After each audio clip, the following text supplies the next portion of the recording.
Hey YouTube, how you guys doing today? For those of y'all who've been here before, welcome back, welcome back, welcome back. And for those of y'all who have no idea who I am, well, allow me to introduce myself. For it is I says me, Cisco Soldier, aka Uncle Trey. Welcome back to the channel.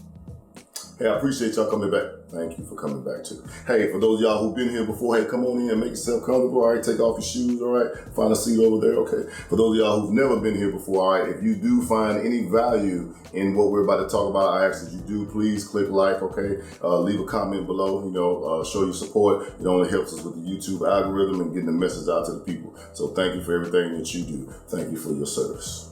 Hey, look, today we're going to talk about Managing Cloud Security, all right? WGU course C838, Managing Cloud Security, and then also the certification that goes along with the class, Cloud Certified Security Practitioner. Hey, so before we get started, right, let's talk about the stock market right quick. I don't know if you guys have been in the news lately watching the stock market, but it's a little crazy, all right? So basically what happened, right, the two biggest stocks that's making the news, right, what they call retail stocks, is like GameStop and AMC, right? I don't know if you guys have been paying attention, but like on this site called Reddit, right, it's this group of individuals, they made a Reddit page called the Wall Street Bets, right? And then within the Wall Street Bets, they've been talking about GameStop and AMC and the short squeeze and the gamma squeeze and all that type of stuff, trying to push the stock up so they can stick it to the hedge funds and managing cloud security. Come here right quick. Let me talk to you. Quick, hey, come take this walk with me. Come take this walk with me real quick. Let me holler at you, right? I'm upset. I am appalled. I am frustrated. I am uneasy, all right? I am unsettled with how unnecessarily difficult, all right, this course was. Not because it's hard or anything like that. It's just because it's unnecessarily long, okay? All right, so for those of you who haven't taken it yet, all right, it's like a 125 question test, right? And yeah, so they give you like 4 hours to take the exam, right? So calculate your bathroom breaks and everything in between, in that time frame, right? But you have that long to take the test. WGU switched from this class being a certification where, you go take the test with a third-party vendor, which is like ICS or something like that. You go take the test with a third-party vendor for the certification, right? You take it and then you get credit for the class. This class was one of those classes just like Security Plus, Network Plus, CCNA, so many certifications that we take throughout the WGU curriculum, right? But they no longer offer this course they no longer require you to take the certification for this course. Now they just have the in-house course, which is still, I don't know why, but it's still 125 questions, right?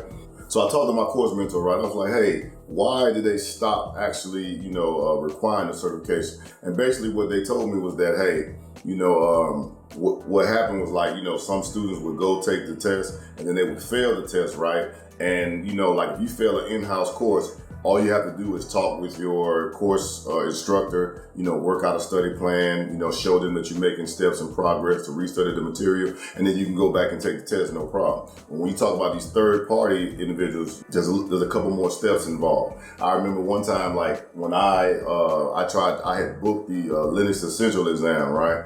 And for some reason, I had, my internet was terrible. We've upgraded since then, right? But I had those CenturyLink guys, right? Don't ever get CenturyLink. So I was trying to take the test, but my internet was too slow. The proctor claimed they couldn't see me, and I never got past it. So basically, I was unable to take the test. And then on the testing website, right, because I had to log in through Pearson VUE for the Linux, on the Linux side, I had to log in through Pearson VUE. It showed like, hey, this was an unsuccessful attempt. Then I had to call them, put in a trouble ticket, talk to somebody in another country, because apparently America is not good. Everybody wants to outsource the most important thing involved in the business, right? The customer service. So I had to talk to some, individuals from another country, make an appointment. Then it took like about 4 days later, then I got my voucher back and yada, yada, yada. So apparently they were having a lot of issues with that. So they said, you know what, we're just gonna scratch the whole certification aspect of this course, and we're just gonna go ahead and make the exam in-house. Now, one thing that I will say, right, after I actually passed the test, right,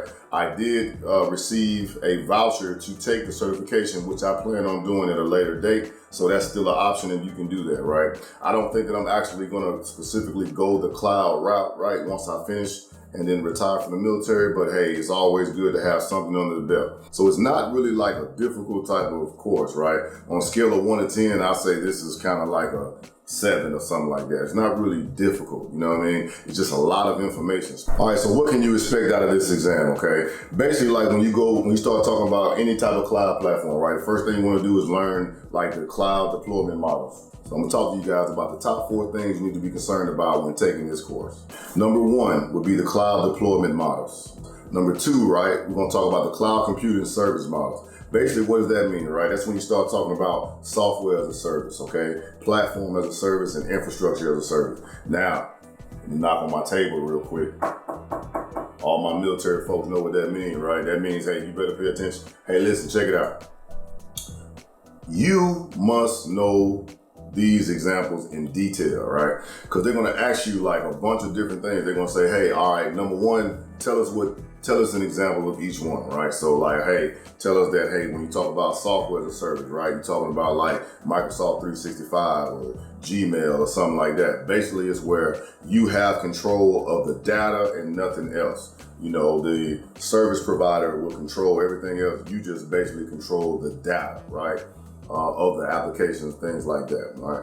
So when we talk about platform as a service, we're talking about things like Azure, okay? So but being real specific, then they're gonna ask you like, you know, who is responsible for the security? So you need to know like, okay, hey, if I'm running platform as a service, what am I responsible for versus what is the service provider responsible for? Like you're gonna have to know all this stuff in detail. Security plays a very large part within this exam. Then lastly, we have infrastructure as a service, right? This is where you are responsible for everything, right? So you gotta know like, okay, hey, in infrastructure as a service, who's going to provide the hardware? Who's going to provide the operating system? Who's going to be in charge of the operating system? All right, who's going to provide the electricity? Where's the data center going to be located? How much access do I have to the data? Like you're going to have to know like kind of like all the responsibilities, the ins and outs that goes within the cloud computing service model. These are the type of things you're going to have to know, and who is responsible for what, and then especially when it comes to security. All right, number 3, okay, cloud security role. There's a bunch of terms, definitions, right? You're gonna need to study these, but you need to know, like when you see certain roles explained, you need to know, okay, what does that person do and what is their responsibility?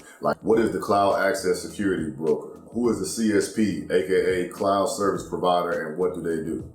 If I were you, I'm not, definitely not saying what's on the test or anything like that, but if it was me, I would have an intimate understanding of the cloud data lifecycle. I'm just putting it out there.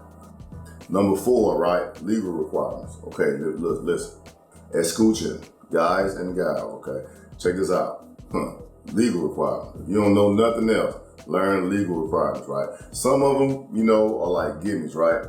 Some of them are like gimmies, right? So they're gonna say, hey, what's the definition of a trademark? What's the definition of a logo, okay? What's the definition of a copyright? How long does a copyright last, okay? What is a patent? How does a patent apply? Like, does a patent apply to like inventions, recipes? Does it apply to song lyrics? Does it apply to blah, blah, blah? Like, you're gonna have to know, when you read the law, you're gonna have to say, okay, hey, does this apply to a copyright? Does this apply to a patent? Does this apply to a trademark? Is this a trade secret? Like the recipe to Coca-Cola or something like that would be a trade secret, right? Formulas and things like that. And then you need to know like, there's different laws in place, right? Laws that's specific to like the United States of America, and then laws that are specific to like Europe and things like that, the European Union. There's a lot of countries out there, right, who favor the laws of the European Union a lot more than they favor our laws, right? So, you're gonna have to learn like, okay, this country, China, they take their laws from the European Union, Germany, France, whatever, right? So you're gonna have to know all that stuff. So that's very, very important. That's a big part of what's on the exam too, when you look at the exam objectives or whatever for the course. That is a big deal. Digital rights management, learning, kind of like what systems are there to go out there and find individuals who are breaking copyrights and stuff. Whose responsibility is it to, if somebody is taking somebody else's work and using it for the public realm, whose responsibility is it to report that? Like I said at the beginning when I gave you guys a disclaimer, this is not a hard type of test or a hard type of exam, it's a lot, right? So, you're going to have to put in, a little bit of work to get with this one, but I'm fairly certain it shouldn't be an issue for most of you guys out there, most of you guys and gals out there, okay?